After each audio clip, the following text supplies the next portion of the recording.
Warning, the following video features stunts performed either by professional insane people or under the supervision of crazy guys. Please do not try this at home. In all seriousness, good morning, hello, welcome to Budget Model Railways. Today we're going to do something a little bit different, and I want to put a little disclaimer in at the beginning. We work with second-hand, relatively old DC locos, and we just wanted to test something on those today. Please do not try what we're about to do on your £200 DCC loco or anything you value. We just want to make a point about myths and legends in model railways. Hello there and welcome to Budget Model Railways, and today we want to do something a little bit different. You'll know on several of our videos that we have used 3-in-1 oil to lubricate our locomotives, and we have been fairly inundated with very helpful and kind comments from people telling us that this isn't on and all the problems it will cause.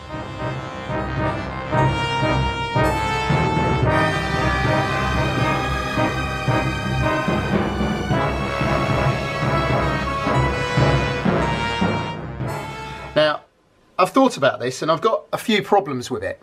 I can't quite see why 3-in-1 oil should melt plastic or degrade it in any way. I've even checked online and asked a few chemistry people and we can't get to the bottom of this.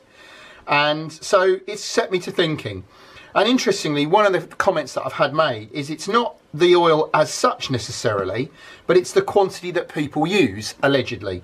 I can't see how putting a pinprick of oil on gears and so on of 3-in-1 is any different to using the hugely expensive loco oil. So we're going to try a little experiment. Now, the other thing we've been told not to do under any circumstances is use WD-40. And this again I struggle with a bit. It's an electrical cleaner, it's designed for a number of uses, and people describe it as loco killer.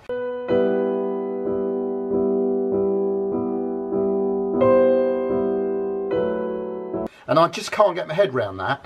Now, I know there are environments where WD-40 isn't useful. I'm fairly familiar with the modern British Army SA-80 A2 assault rifle, which is a really serious bit of kit. But its predecessor, the original SA-80, was awful. It jammed all the time and it needed regular cleaning. And I've been told that apparently one of the things people tried doing was to spray it with WD-40, which then ignited. So you then had a weapon on fire.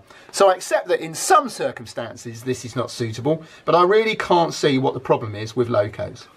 Now, the other thing we get told with the oil is not only will it melt the plastic, but that it will go all over the track and cause problems, and it will cause fluff and grit and so on to stick to the loco. And again, I can't see why, if 3-in-1 is used in the same quantity as a more expensive oil, that should be the case. I can't see why it would attract any more dust than normal oil. So what we're going to do is we're going to be a bit extreme, and we're going to assume that you're going to put this on and WD-40 on in large quantities, and we'll see what happens. So this is an old loco we have. There we go. So what I'm going to do is very inaccurately lubricate the gears. And different rails. Sorry? And different rails. There we go, look, I've really not done that very carefully, have I? Alright, and then apparently you can't use this. This is real no-no. So let's just assume that I'm a complete idiot and I've done that. So there we go, can't even see now, we put so much stuff on now, I need a respirator.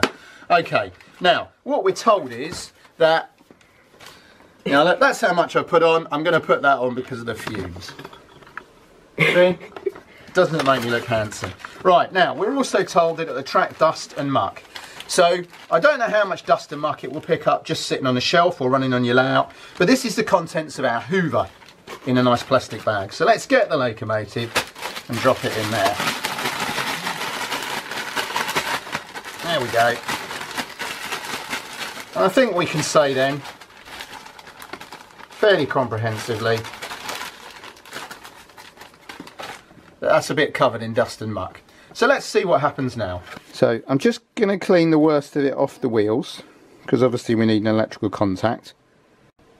So here we are, you can see what a state this is in, completely covered.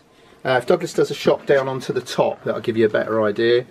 All we've done is clean the wheels. So all I've done is clean the muck off the wheels. Now this in theory is going to dump oil and crap all over the track, stop everything else from running. It's going to stop running, it's going to melt, it's going to explode. chickens are going to be born with 3 heads and all sorts of strange things because we've done this. So you could not have that more covered in oil, WD-40 and crap. So let's see how long it runs. We're going to start it running now. As apparently some of these ill effects take a bit of time, we'll probably leave it running for a couple of hours and see what happens. So here we go, and you notice at the beginning there it started all on its own. It didn't even need a push, and it's running round and round our first radius loop. Seems to be running quite happily, and we'll come back in an hour or two and see if it's still running or whether it's dissolved. So the time now is 10 o'clock.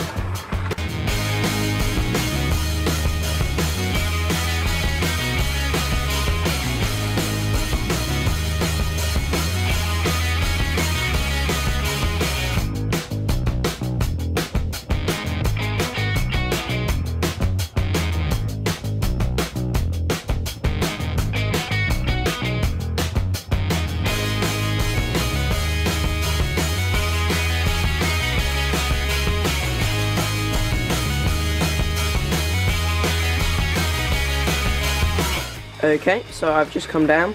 The time is now 11:24. So it's been running for almost 1.5 hours and it is still going. It's absolutely still covered in muck, as you can see.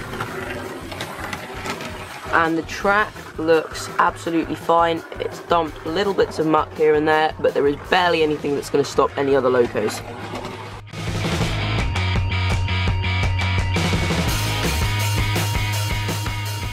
Okay, so the time is 12:26. So this has been running now for nearly 2.5 hours. To be quite frank, there's no point us keep filming this for 6 or 7 hours. It's obviously going to keep running. None of the things have happened that are supposed to have happened. So there you go. And so there we have it. It hasn't melted, it hasn't dissolved, it hasn't got rubbish and so on in the gears and it's stopped working. It hasn't dumped rubbish and oil all over the track to ruin the track. So I'm really a bit confused about what this is about. If this hasn't, then a few drops of 3-in-1 oil instead of very expensive loco oil or WD-40 is not going to make a big difference to your loco. I think what we have here is one of the classic cases of urban myth. Everybody's heard that you can't use 3-in-1 oil, so they tell everybody else you can't use 3-in-1 oil. And the same with WD-40. Now I know a few people have had bad experiences, and I guess it depends on what you're running. But this really does go to show that it doesn't make any difference on these sort of locos. So if you're not happy with this, I'm really sorry, but I think we've proved the point that there's not necessarily anything wrong with WD-40 or 3-in-1 oil on these sort of locos. Hi, thanks for watching the video and for the nice comments. Click on the left for a previous video in this series, click on the right for another video you might enjoy, and please don't forget to click to subscribe, like, comment, etc. Thanks again.